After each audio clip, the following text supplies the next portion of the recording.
Olá, bom dia. Você vai ver no Câmara Hoje, único item da pauta da sessão de hoje, a votação da reforma política está marcada para esta tarde no plenário. Veja o que pode ser definido para as próximas eleições e já no ano que vem. Do Salão Verde, ao vivo, Carol Nogueira. Deputados têm a difícil missão de chegar a um consenso sobre como será a eleição para deputados e vereadores e também a forma de financiamento das campanhas. Do corredor das comissões, Mariana Prichitsky. Duas comissões também podem votar mudanças na reforma política hoje à tarde. Hoje é terça-feira, 22 de agosto. Agora é em Brasília, 9h02. Esses são os destaques do Câmara Hoje, que já está no ar.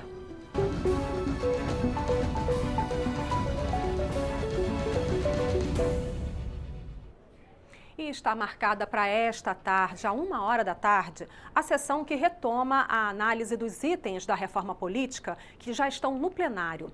A fase de debates e apresentação de destaques aconteceu na semana passada. E hoje, os deputados podem finalizar a votação das propostas que modificam a Constituição.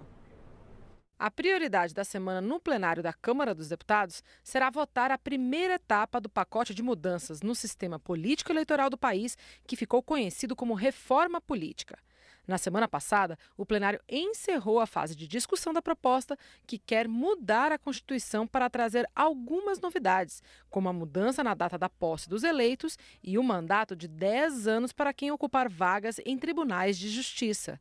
Mas as duas mudanças mais polêmicas são a alteração na forma como elegemos deputados e vereadores, além da criação de um fundo público para financiar as campanhas eleitorais, já que não é mais permitido doações de empresas. Para valer nas eleições do ano que vem, as alterações precisam ser aprovadas na Câmara e no Senado até início de outubro. É necessário votar a reforma política. Nós não podemos entrar na campanha de 2018 sem mudarmos esse sistema eleitoral que nós temos hoje. Não há mais a contribuição de pessoas jurídicas. Portanto, criou-se um fundo. Esse fundo eu acho que é um exagero. Tem que reduzir o tamanho dele. Nós queremos fazer com que haja pelo menos alguns pontos que são importantes. Para nós, o fim da aliança proporcional seria importante, o fundo público de campanha para as eleições é importante, mas mesmo esses pontos ainda não existe um consenso. Os partidos estão divididos, né? Nem mesmo os partidos se unificam, até mesmo no PT há algumas posições diferenciadas. Eles não colocaram em votação o texto principal porque eles ficaram com medo de não ter os 308 votos que são necessários. A gente vai estar resistindo, acha que essa reforma, do jeito que está sendo feita de costas para a sociedade brasileira, sem um amplo processo de discussão. Em busca de maior apoio para as mudanças eleitorais, lideranças partidárias vêm negociando há semanas. O relator, deputado Vicente Cândido, já disse que algumas alterações serão feitas durante a votação em plenário. Entre elas, a retirada do valor do fundo que financiará as campanhas, estimado inicialmente em mais de 3,5 bilhões de reais. Ele quer deixar que essa definição fique para ser feita durante a elaboração de cada orçamento. Pois é, o tema que você ouve falar o tempo todo é um só, reforma política. Mas na prática são diferentes frentes de trabalho. A gente preparou então uma reportagem para te explicar o que cada uma dessas frentes discute e em que ponto está o processo. Primeiro, o plenário da Câmara dos Deputados, onde está a parte mais adiantada da reforma política. A discussão já terminou e nesta terça-feira deve ter início a votação. Ali estão os pontos mais amplos desse debate. Os deputados devem decidir qual vai ser o sistema eleitoral, ou seja, como o seu voto faz de um candidato um eleito. Outro ponto é o financiamento. Sobre a mesa está a proposta de um fundo com mais de 3,5 bilhões de reais. A segunda frente é a Comissão Especial da Reforma Política. Ali estão os detalhes das grandes questões. Entre eles, por exemplo, a maneira como o fundo público vai ser dividido entre os partidos. Quem recebe mais? Partido com mais voto ou com mais deputado federal? E essa dúvida é somente sobre um dos pontos em discussão. Nas 50 páginas do relatório, há ainda outros temas. A expectativa é que a comissão vote um texto ainda nessa semana. Depois disso, ele deverá ir para o plenário da Câmara. A terceira frente é outra comissão especial sobre o assunto. Ali são 2 pontos fundamentais. O primeiro deles é uma cláusula de desempenho. Só teria acesso aos recursos públicos os partidos que conseguissem uma quantidade mínima de votos. Esse número aumenta aos poucos. Em 2030, só teriam acesso ao fundo quem conseguisse, no mínimo, 3% dos votos válidos. O segundo ponto em discussão é o fim das coligações entre os partidos nas eleições de parlamentares. A relatora, a deputada Sheridan, já apresentou o texto. A votação também deve ser nessa semana.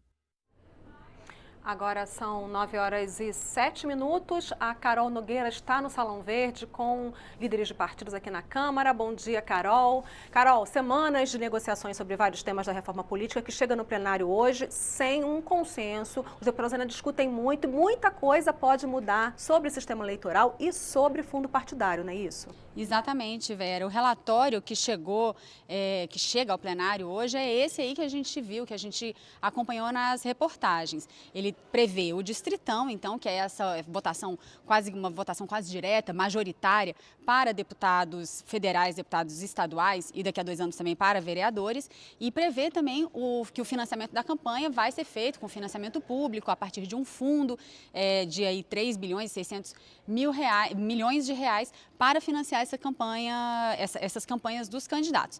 No entanto, na prática, dentro do plenário, tudo pode mudar. Tanto o fundo público é muito criticado, quanto o próprio distritão, que parecia consensual ou pelo menos majoritário entre os deputados, tem recebido muitas críticas também nos últimos dias. Ganhou um pouco de corpo nos últimos dias, até uma nova modalidade chamada de distritão misto, que ganhou esse apelido, né? Nas eleições para deputado estadual e federal, os eleitores poderiam aí votar tanto no seu candidato de preferência, quanto também num partido, e aí esses votos obtidos pelos partidos seriam distribuídos entre os candidatos mais votados, aí, de acordo com a proporcionalidade de quem recebeu mais votos. A gente vai conversar sobre tudo isso, sobre a expectativa, então, para a votação dessa semana, com o deputado Mauro Pereira, que é vice-líder do governo e que está aqui comigo. Ele é do PMDB do Rio Grande do Sul. Deputado, bom dia, obrigado por estar aqui com a gente.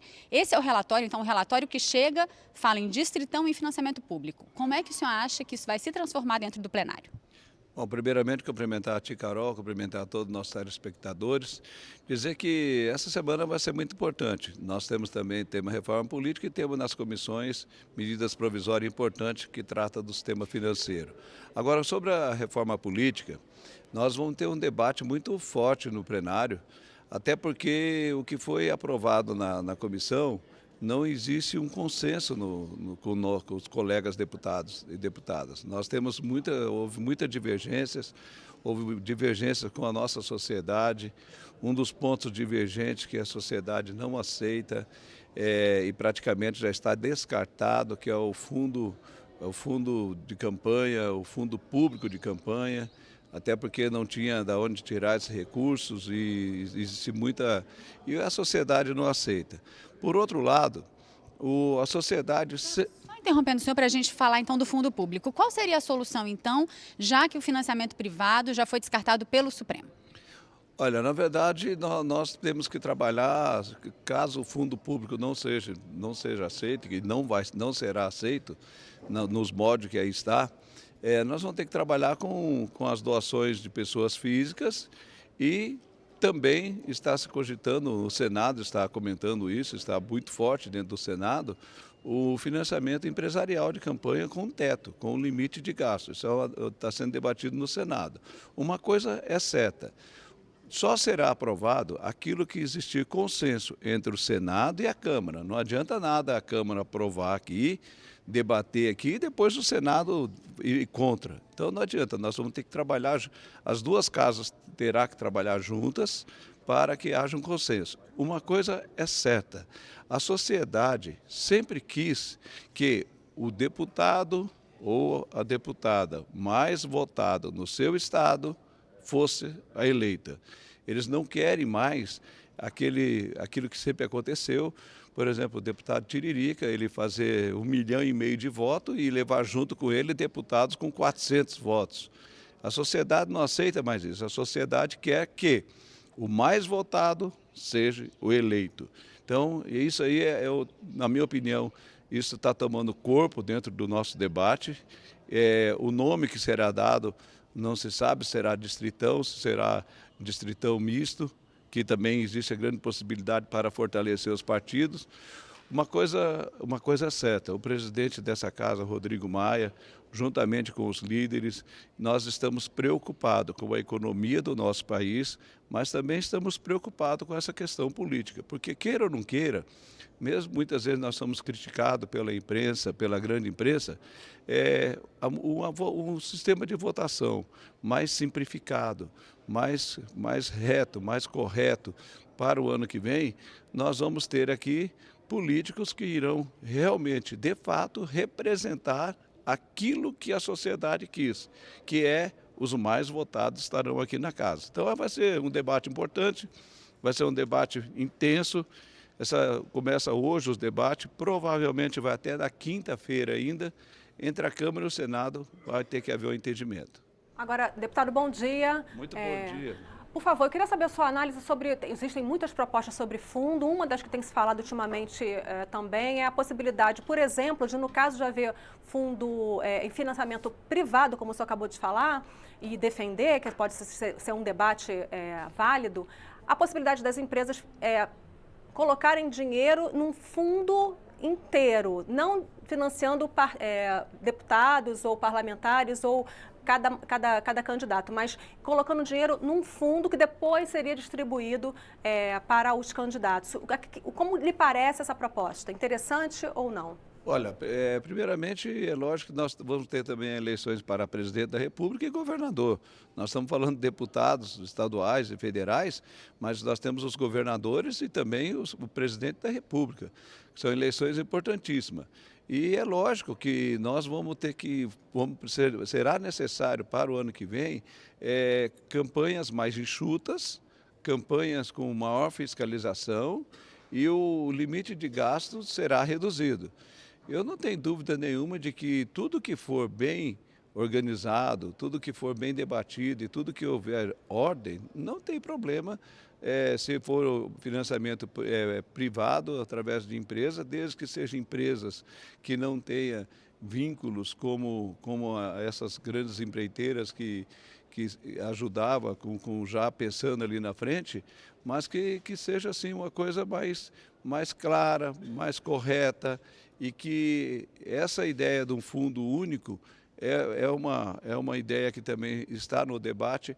Uma coisa é certa, essa casa é uma casa democrática, todos vão ter direito de dar sugestões. Os nossos telespectadores também podem procurar o seu deputado da tua cidade, do teu estado e dar as suas sugestões. Isso que é o mais importante, a democracia que existe nessa casa e a oportunidade que todos têm em participar. Então, esse é um debate que iniciará no dia de hoje e que nós teremos amanhã, quarta-feira, provavelmente na quinta, e se caso não terminar até quinta, vai até a semana que vem. Mas será feito com muita democracia e com muito respeito à população, que o Brasil está sendo passado a limpo e nós precisamos fazer com que, de fato, aconteça essa limpeza no nosso país. Últimas perguntinhas para a gente encerrar. O distritão, objetivamente, tem maioria? Olha, o distritão ele foi muito mal colocado para a sociedade. Na verdade, o distritão é aquilo que a sociedade quer. O que a sociedade quer? A sociedade quer que o deputado, a deputada mais votado no seu estado seja o eleito. É isso que querem. Agora, é lógico que precisa ter critérios, ficha limpa. Eu não acredito que nenhum partido vai querer colocar candidatos que não some com a sua legenda, tem que somar com a sua legenda. Uma coisa é certa, o povo quer que o mais votado seja o eleito e que termina com o trezinho da alegria de fazer 1,5 milhão de votos e levar 4, 5 deputados atrás dele. Isso é o que a sociedade quer. Agora, é lógico que da maneira com que foi colocado para a sociedade, distritão com fundo de 3 bilhões e 600, é lógico que a sociedade não aceitou e a maioria absoluta dos deputados não aceitaram. Agora nós vamos para o debate franco, sincero e vamos fazer o que tem de melhor para o futuro do nosso país. Deputado Mauro, o deputado Jorge Sola chegou aqui agora há pouco, do PT da Bahia. A gente vai ampliar esse debate conversando com ele. A gente estava conversando, deputado, sobre a expectativa da votação da reforma política. Começa a votação hoje. O relatório chega prevendo distritão e fundo público, mas as divergências são muitas, né? Qual que é a temperatura que o senhor sente aí no plenário? O que o senhor acha que deve acontecer? Distritão tem maioria? O fundo público tem maioria? Olha, na semana passada, o presidente Rodrigo Maia retirou de votação quando viu que ia perder. Essa é uma tática que eles usam muito. Quando percebe que não tem maioria, retira o projeto e fica buscando construir uma maioria para, na calada da noite, botar para votar. A propósito do distritão, se o Brasil não tem uma cultura partidária, a proposta do distritão é uma pá de cal em qualquer projeto coletivo eleitoral. É o sonho da direita conservadora brasileira. Candidaturas que não representam programas partidários, que não representam propostas, projetos, que não representam melhorias para a sociedade. São aqueles representantes individuais que são financiados, pagos, para atender os interesses dos empresários, dos latifundiários, dos banqueiros. É o que nós temos a maioria, infelizmente, dos representantes dessa casa, que não representa a maioria da população. A maioria da população, a sociedade, como gostam de usar, não quer um Congresso com tantos representantes processados por corrupção, não quer um Congresso onde a maioria não representa os interesses da população trabalhadora, representa os donos do poder econômico aqui no país, e não quer um Congresso que cada parlamentar é um projeto individual, é um projeto próprio, um projeto que tem interesses, muitas vezes, de negócios que não podem ser de forma republicana apresentados à sociedade. Ele quer a sociedade, para usar o termo que eles gostam tanto, a população brasileira, eu acho mais adequado, ela quer um Congresso que represente o que a população deseja, o que a população quer. Quer um Congresso que seja contra a destruição do financiamento da saúde, da educação, da assistência social, coisa que eles fizeram, congelaram por 20 anos. Quer um Congresso que não compactue com a destruição dos direitos trabalhistas que eles destruíram, rasgaram a CLT. Quer um Congresso que não compactue com o fim da Previdência Social, que eles estão doidos para aprovar e não conseguiram ainda. Então, a população brasileira não quer um Congresso que seja conivente e tenha permitido a destruição da Petrobras, entregando os ativos a preço de banana. Quer um Congresso que represente os interesses da população trabalhadora, que, infelizmente, nunca conseguiu maioria nesse país. Nós só tivemos a oportunidade de avanços em função da eleição presidencial, ter colocado no presidente como o presidente Lula, que lutou e conseguiu avançar pela primeira vez, aumentando os investimentos em educação, em saúde, em suporte social, para a população que sempre foi excluída nesse país. Sempre que predominou no Congresso Nacional foram os interesses dos donos do poder, da elite econômica nesse país, e eles querem fazer isso. Querem, inclusive, evitar, com esse distritão, evitar a relação que a população possa fazer de dizer assim, eu não vou votar em fulano porque é do partido de Aécio, eu não vou votar no PMDB que é o partido do Eduardo Cunha, eu não vou votar em partidos que compactuam e que estão entregando as riquezas do país, que estão destruindo os direitos trabalhistas, que estão destruindo a Previdência Social. Eles querem esgarçar ainda mais essas relações para não permitir ter nenhuma relação entre Temer e os parlamentares que sustentam o governo Temer. Eles fogem de eleição, têm medo, golpista tem medo de eleição, tem medo de povo. Deputado, e a questão do fundo público, que parecia mais consensual até um tempo atrás, uma alternativa a um financiamento empresarial que trouxe interesses, que traz interesses e que agora a população parece não ter aceitado ou não concordar com essa... É esse o sentimento que o senhor tem também, que a sociedade não concordou com essa teoria do fundo público para financiamento de campanha? Olha, o problema é que são dois aspectos importantes. Primeiro, que aqueles que são a favor do financiamento empresarial querem que volte, isso tem que ser dito. Eles estão fazendo campanha contra um fundo público porque querem que volte o financiamento de empresas, querem que volte como era antes, que as empreiteiras, as multinacionais, as grandes empresas botavam e elegiam os seus representantes. Eu sempre fui a favor do fundo público, agora 3 bilhões e 600 milhões é um absurdo. O problema é que eles sempre fizeram campanha com milhões de reais. Então, eles não têm mais como legalmente receber dinheiro de empresa e ilegalmente as empresas também estão com medo. Então eles querem aceitar a proposta de fundo público, só que nos termos deles, com essas campanhas bilionárias. Não precisa nada disso.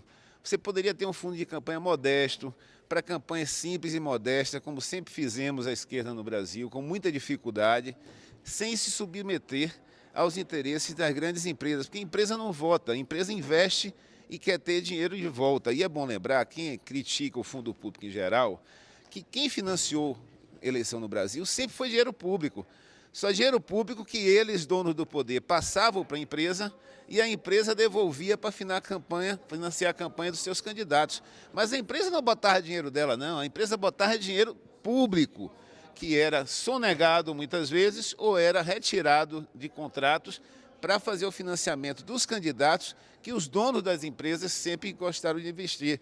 Basta ver o quanto, quem é o relator do projeto da Petrobras, quem financiou, da Previdência, quem financiou foram as empresas de previdência privada, né? Por trás de cada um dos relatores aqui, das grandes matérias que o governo Temer está destruindo, veja quem foi que financiou, siga o rastro do dinheiro, que você vai ver de onde é que foi originário. É dinheiro público apropriado pelas empresas para financiar os seus parlamentares. Eu estou recebendo uma chamada para encerrar, mas eu quero fazer uma última pergunta rapidinho, bem objetiva, antes de encerrar para os dois deputados. As medidas provisórias que estão na pauta, entre elas a medida provisória do Refis.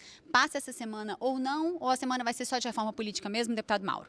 Bom, primeiramente, o deputado Sola teve esse final de semana com o presidente Lula fazendo campanha antecipada, e tudo isso que ele falou é a cara, é o DNA do PT. O PT é especialista em corrupção. Os partidos que mais pegaram dinheiro dessas empresas que roubaram o Brasil foram o PT e os seus partidos que coligaram com ele. Ele fala de uma forma com coisa que ele veio de Marte. Não, quem destruiu o Brasil, quem fez tudo isso que ele falou, foi o partido dele, liderado pelo então campeão, que já está com 8 processos, que chama Luiz Inácio Lula da Silva, que será preso. As medidas provisórias, deputado, vota ou não? Nós esperamos votar. Deputado Sola, você acha que a medida provisória do Refis deve votar essa semana ou não? Deputado Mauro, você não engana mais o povo. O povo sabe que vocês do PMDB sempre roubaram esse país, querem continuar roubando e estão roubando no governo Temer. A população está nas ruas da Bahia de Sergipe, amanhã de Alagoas com o presidente Lula e vai trazer ele de volta. Tá. Vocês queiram ou não, o presidente Lula vai voltar. Chega de roubo do PMDB. Vai para a cadeia. Quem vai para a cadeia é Temer e você, Mauro. Eles começam já um debate agora forte de manhã. A gente agradece muito a participação dos dois deputados. Agora, Carol, muito obrigada. Voltem quando quiserem para continuar esse debate sobre as votações no plenário aqui da Câmara. A gente ainda vai continuar falando um pouquinho sobre reforma política. Vamos chamar então a repórter Mariana Pichitski, que está no corredor das comissões. Mariana, qual é a agenda aí pelos corredor das comissões hoje a respeito de reforma política? Vera, bom dia a todos. Além da reforma política em discussão no plenário, que foi essa debatida pela Carol com os deputados no Salão Verde, tem 2 comissões que vão discutir reforma política hoje à tarde aqui no corredor. Uma delas é a que regulamenta pontos da reforma política, como o fundo eleitoral, que é a comissão que também é relatada pelo deputado Vicente Cândido, do PT de São Paulo, mesmo que relatou essa proposta de emenda à Constituição que está no plenário agora. Essa tem reunião hoje à tarde, pode votar a terceira fase do relatório do deputado Vicente Cândido, uma segunda complementação de voto que ele fez, apresentando mudanças, como sugestões, por exemplo, de como esse fundo eleitoral seria dividido entre os partidos. Além dessa comissão, a comissão especial que analisa a proposta de emenda à Constituição, que veio do Senado, que proíbe coligações nas eleições proporcionais, também prevê uma cláusula de desempenho para os partidos políticos, tem reunião hoje à tarde e pode votar o relatório da deputada Shérida. Então, são 2 assuntos, 2 comissões que podem votar reforma política hoje à tarde, fazem avançar o assunto também nas comissões. Vera. Obrigada, Mariana. Agora, 9h26, a gente muda de assunto para falar de internet. A internet que mudou a forma de atuação de uma das empresas que mais fazem parte do dia a dia do brasileiro, os Correios. Com o surgimento do comércio eletrônico, a empresa teve que se reinventar, passando a funcionar muito mais na entrega de mercadorias. Mas outras dificuldades ainda existem, como mostrou um debate feito aqui na Câmara. O desafio agora é manter a saúde financeira do negócio. A audiência na Comissão de Defesa do Consumidor discutiu a crise financeira dos Correios, que ameaça a qualidade dos seus serviços. O prejuízo, que em 2015 chegou a 2 bilhões e 100 milhões de reais, caiu para 1,5 bilhão no ano passado. Este ano, O objetivo da atual administração é fechar as contas no azul.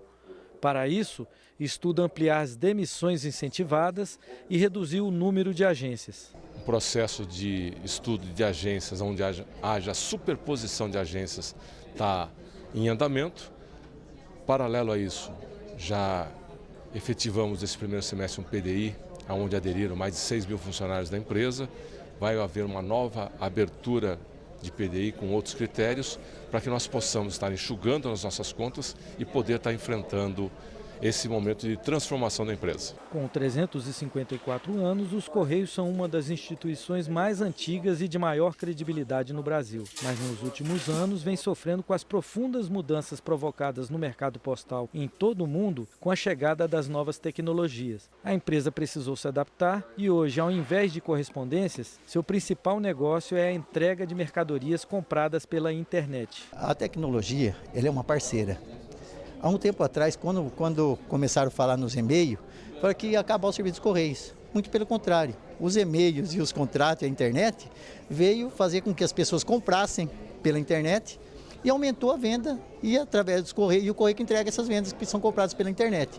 Então, a gente tem que ver a tecnologia como uma parceira. Hoje você tem que estar atualizado, você não pode ficar parado no tempo, mas tem que saber usar a tecnologia a seu favor. Além da tecnologia, os Correios têm a seu favor a presença em todo o Brasil. São mais de 12 mil pontos de atendimento entre agências próprias, comunitárias e franqueadas. Nem o representante do governo, nem parlamentares presentes à audiência defenderam a privatização. Eu sou contra a privatização porque os Correios é uma marca forte, de orgulho nacional e uma marca importante ser administrada pela gestão pública. Agora, não pode ter uma marca muito boa e ter uma empresa dando prejuízo. A gestão tem que ser uma gestão eficiente, tem que resolver alguns problemas como está no Postal Saúde. Rio de Janeiro passou por um escândalo absurdo de cirurgia custando até R$1 milhão. Então, o problema está na gestão. Se colocar uma gestão eficiente, transparente, comprometida com os trabalhadores, comprometida com o consumidor, tenho certeza que vamos enfrentar a crise e vamos parar com essa conversa de privatização e sim ter uma empresa lucrativa no governo. E você já ouviu falar em mobilidade ativa? É um nome para os deslocamentos a pé ou de bicicleta, recomendados não só para o meio ambiente e o trânsito, mas também para a saúde. A Comissão de Desenvolvimento Urbano recebeu especialistas e ex-prefeitos de grandes cidades para discutir como incentivar essa prática. Engarrafamentos que parecem infinitos, poluição, obesidade virando epidemia. Mudar a maneira de se deslocar na cidade é uma das soluções apontadas por especialistas para esses problemas. Por exemplo, trocar carros por transporte público combinado com caminhadas e bicicletas. Quem estuda o assunto defende que vai ser preciso mudar a maneira de pensar. Tem um equívoco da gente dividir, é o motorista, o ciclista, o pedestre. Isso é um equívoco. A compreensão mais avançada de mobilidade urbana é da gente conseguir ter opções de deslocamento. Então, para um determinado deslocamento que eu vou fazer, o mais conveniente é utilizar o automóvel, porque eu vou levar coisas, porque eu vou transportar pessoas. Para um outro deslocamento que eu vou fazer, que é mais próximo da minha casa, ou que eu não vou transportar nada, eu posso ir de bicicleta. No debate promovido pela Comissão de Desenvolvimento Urbano da Câmara, ativistas apontaram que faltam medidas de incentivo à mobilidade ativa. Apesar de a Política Nacional de Mobilidade Urbana de 2012 já definir a prioridade do transporte ativo e do transporte coletivo, eles lembraram que bicicletas ainda pagam mais impostos no Brasil do que carros. E mais. Até hoje nós não temos, por exemplo, uma linha de financiamento para municípios buscarem recursos no governo federal para aplicar infraestrutura para mobilidade a pé ou mobilidade por bicicletas. Não existe. O ex-prefeito de São Paulo, Fernando Haddad, defendeu a aprovação de uma proposta que permite aos municípios cobrar uma taxa sobre combustíveis para investir em transporte público. Ele ainda deu exemplos práticos de outras ações.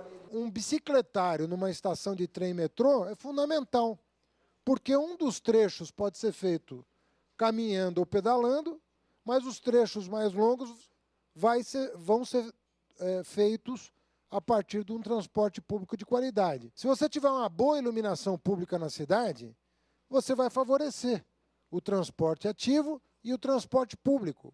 Os participantes do debate na Comissão de Desenvolvimento Urbano concordaram que as soluções têm de ser integradas, como destacou o ex-prefeito de Vitória. Se discutir mobilidade, depois discutir saúde, discutir saneamento, discutir lixo, discutir habitação, depois vai costurar tudo numa coxa de retalhos e não vai fazer um todo.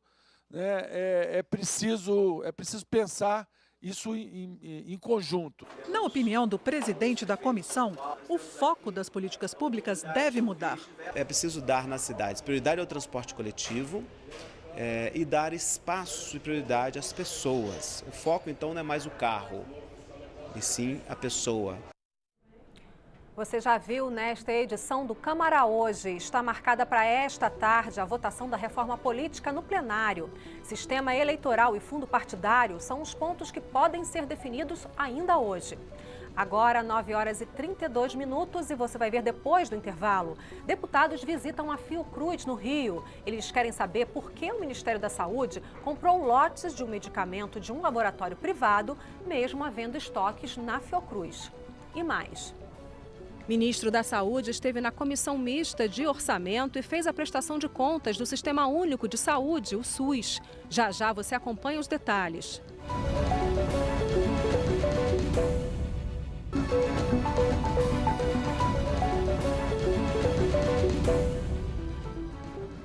Agora são 9h34. O Câmara Hoje está de volta.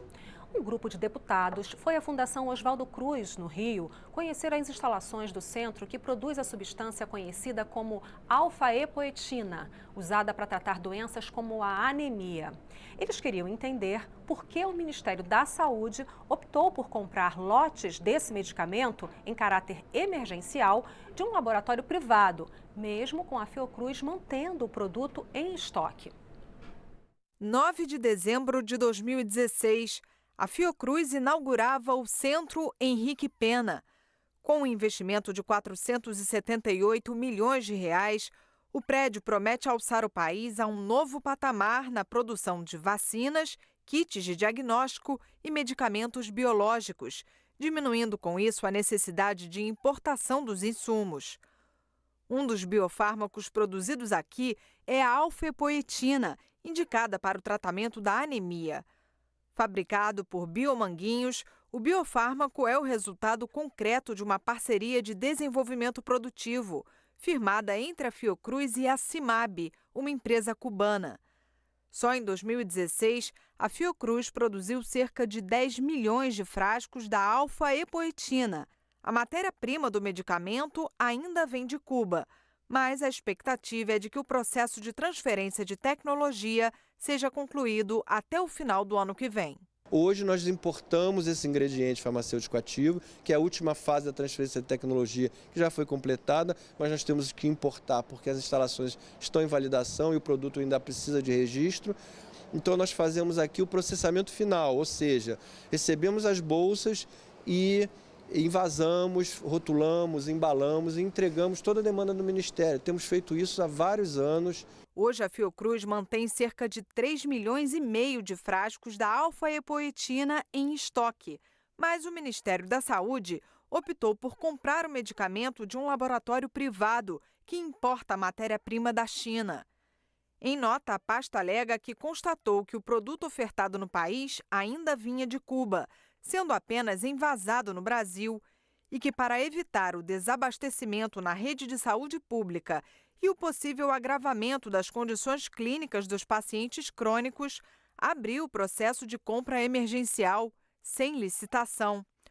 O texto diz ainda que a compra gerou uma economia anual para o Ministério da Saúde de aproximadamente 128 milhões de reais, um desconto de 33% em comparação ao processo de aquisição anterior.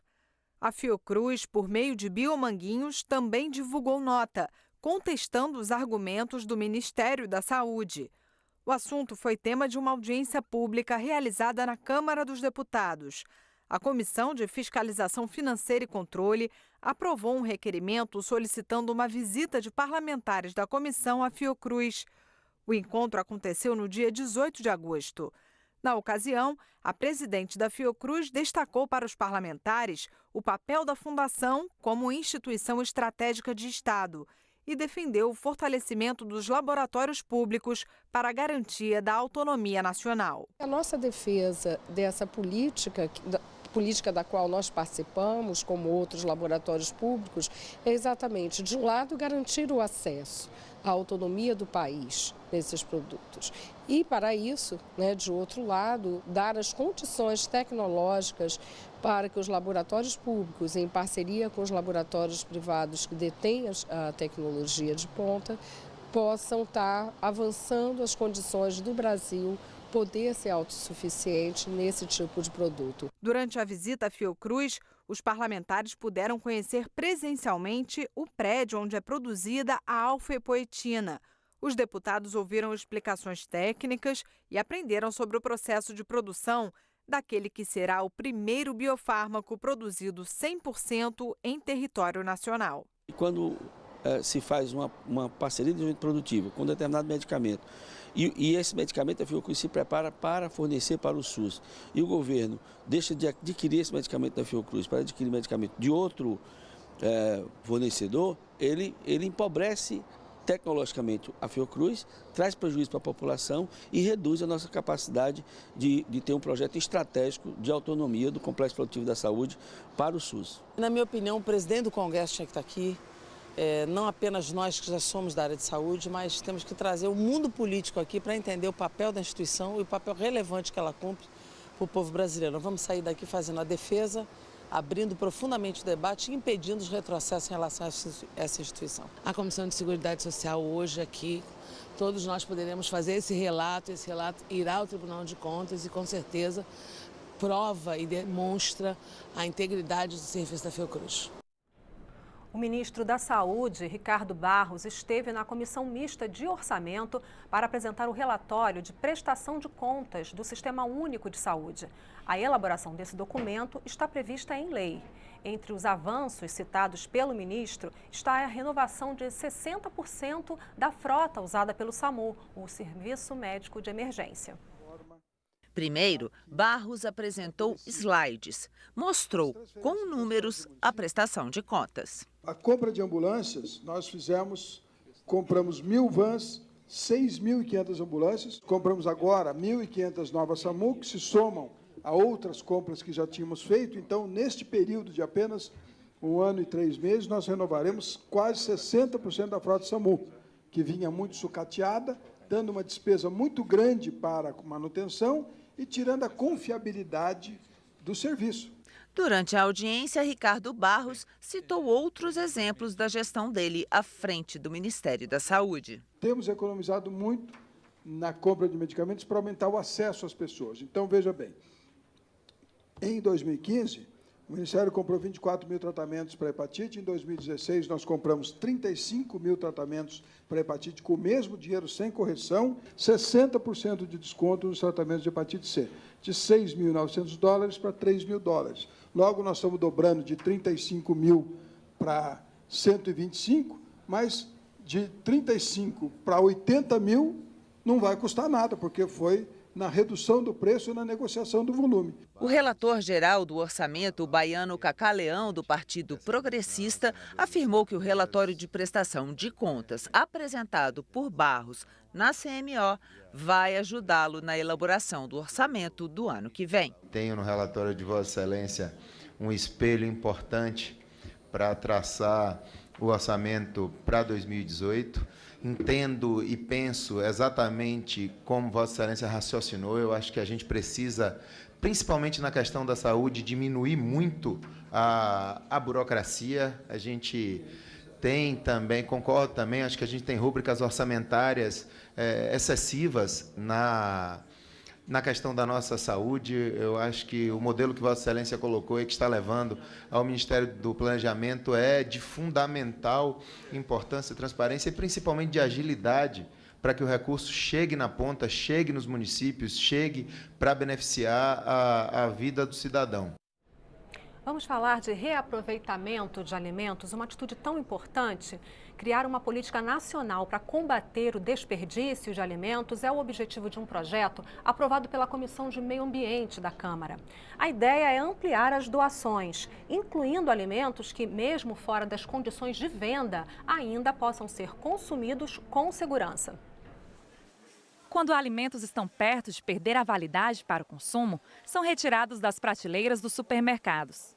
Frutas e verduras que já não atraem os consumidores, mas que ainda serviriam para o consumo, acabam muitas vezes no lixo. É esse desperdício que um projeto aprovado pela Comissão de Meio Ambiente da Câmara pretende evitar. A proposta busca incentivar as doações de alimentos industrializados ou embalados, respeitando o prazo de validade, e de frutas e verduras que ainda possam ser consumidas. O texto também prevê a criação de bancos de alimentos para receber os produtos doados e distribuir a quem precisa. A ideia é garantir segurança alimentar e garantir que os alimentos eles estejam adequados para o consumo, mas não deixar que eles sejam desperdiçados como hoje.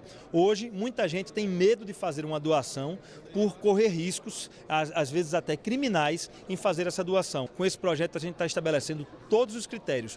Quando e como você pode fazer uma doação de um alimento que não foi utilizado. No Brasil, são desperdiçados cerca de 40 mil toneladas de alimentos por ano, segundo estimativas de uma instituição internacional. A perda já começa na colheita, passa pela distribuição dos produtos em varejos e supermercados e também pelos hábitos dos consumidores. Tem mais a ver com atitudes, não? Que você desperdiça porque você compra mais do que precisa, você acha que está barato e compra o dobro e depois joga no lixo. As novas estimativas da FAO estão falando que para o ano 2050 a população vai estar acima dos 10 bilhões. Vamos precisar quase duplicar a produção atual de alimentos para o ano 2050. O projeto ainda tem que ser analisado pelas comissões de Seguridade Social e Família, Finanças e Tributação e de Constituição e Justiça. Agora, 9h45.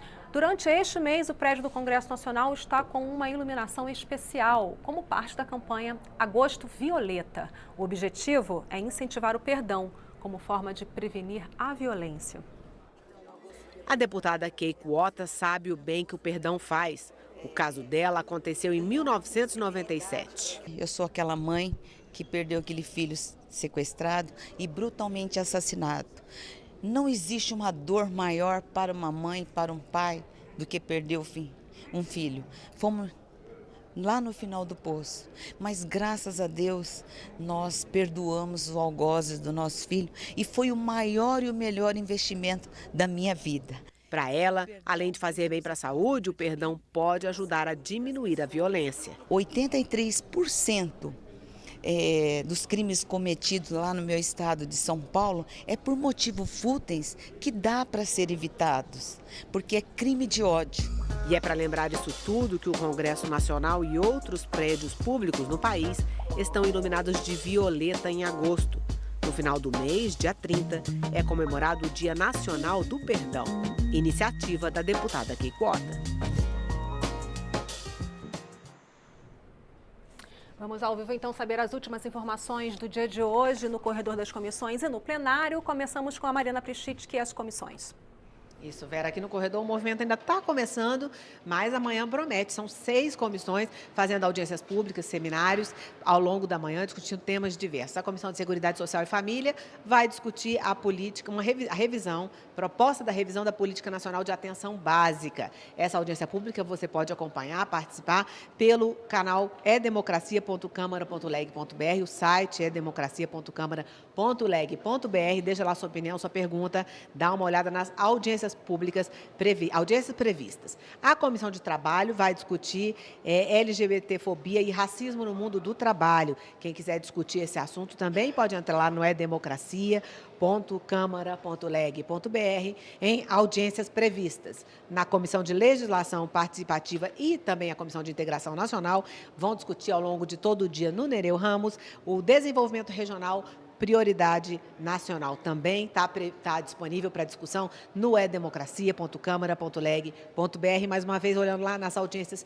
previstas. Comissão de Educação vai discutir outro assunto quente, que é o pagamento da universidade pública pelas pessoas ricas. Essa audiência pública também pode ser acompanhada, participar no edemocracia.câmara.leg.br. E os dois últimos destaques aqui no corredor das comissões: a Comissão de Agricultura vai debater a execução de programas de compras públicas de alimentos. Essa audiência é às 10 horas. E a comissão que analisa uma PEC, uma proposta de emenda à Constituição para tornar o Fundeb permanente, vai fazer uma audiência pública sobre aprimoramento do Fundeb. São destaques do corredor das comissões nessa manhã, Vera.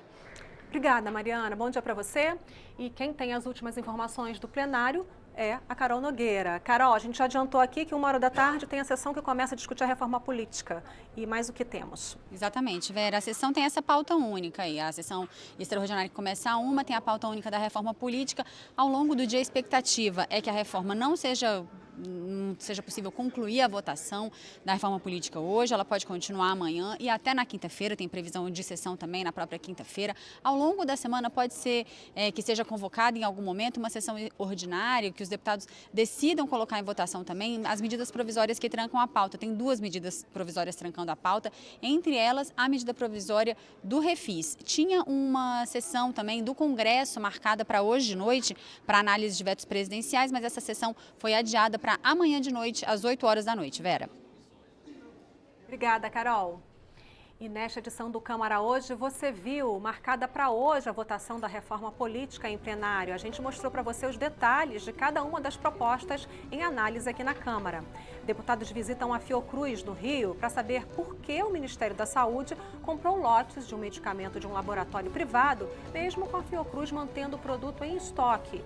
Ministro da Saúde, Ricardo Barros, esteve na Comissão Mista de Orçamento para apresentar relatório de prestação de contas do SUS. E esta edição do Câmara Hoje está chegando ao fim. A gente pode voltar a qualquer momento durante a nossa programação com mais informações para você.